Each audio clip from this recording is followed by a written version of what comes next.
Hello and welcome to another edition of WTF Just Happened Today, your essential guide to making the news make sense. It's Wednesday, March 4th, 2026, and I'm Matt Kieser. Today's edition was written and edited by me, and this audio version was narrated using text-to-speech and a clone of my voice. Same stories, just rewritten for audio.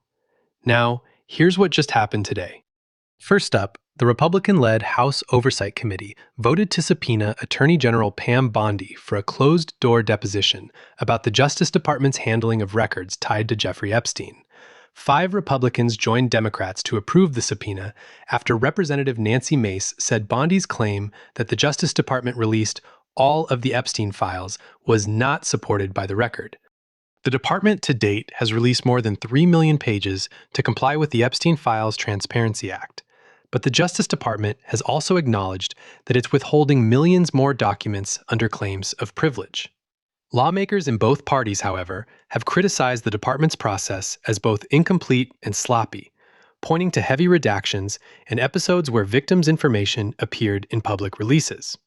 Next, Senate Republicans rejected a war powers resolution to block Trump from ordering more strikes on Iran. The 53-47 vote was mostly along party lines, with Rand Paul the only Republican who supported the resolution.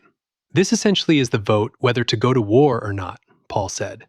Democratic Senator Chris Murphy added, "It is amazing to me that my Republican colleagues refuse to learn lessons.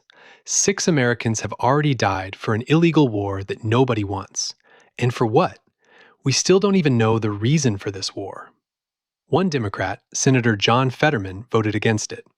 A similar House vote is expected Thursday, which is also expected to fail. As people see the consequences, Democratic Senator Tim Kaine said, "I think they may decide, why are we doing this?"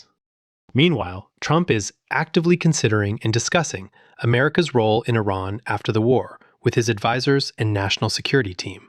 Trump is also reportedly open to supporting armed Iranian opposition groups, and the CIA is working to arm Kurdish forces based in Iraq. Both efforts are aimed at triggering mass protests to overthrow the regime after the U.S.-Israeli strikes killed Iran's supreme leader, Ayatollah Ali Khamenei.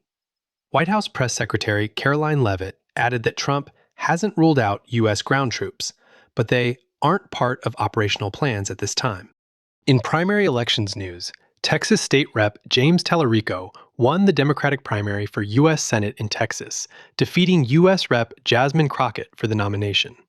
On the other side, Republican Senator John Cornyn and Texas Attorney General Ken Paxton advanced to a May 26 Republican runoff. Trump, who is expected to endorse Cornyn, posted on Truth Social that Republican primary race in Texas cannot, for the good of the party and our country itself, be allowed to go on any longer. It must stop now. He added, "The candidate that I don't endorse to immediately drop out of the race."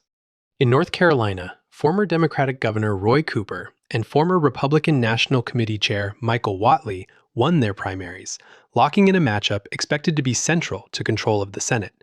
Notably, in Texas, several majority Latino counties cast more votes in the Democratic primary than voted for Kamala Harris in 2024. While in North Carolina, the primary drew about 5% more voters than 2022, with Democrats casting about 200,000 more primary ballots than Republicans. And the Office of Congressional Conduct said it had substantial reason to believe Representative Tony Gonzales, a Texas Republican, had a sexual relationship with a subordinate who later died by suicide.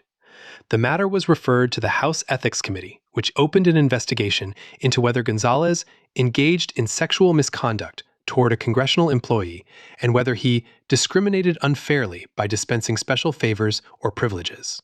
Gonzales, who is seeking re-election, is headed to a Republican runoff against Brandon Herrera, a right-wing YouTuber and gun rights activist known as the AK Guy. Separately, House Republicans blocked Representative Nancy Mace's measure to force the public release of sexual misconduct and harassment by congressional lawmakers and aides. Finally, 54% of voters disapproved of Trump's handling of Iran, and 52% said the U.S. shouldn't have taken military action. 89% of Democrats and 58% of independents opposed the strikes, while 77% of Republicans supported them. Republicans who identified as MAGA backed the action 90% and 5%, but non-MAGA Republicans were divided 54% and 36%. That's all for now. You can find the full edition and all the cited sources at WTFJHT.com. And if you have a minute, help me improve this audio edition. WTFJHT.com/feedback. Thanks for listening. I'm Matt Keyser, and I'm glad you're here.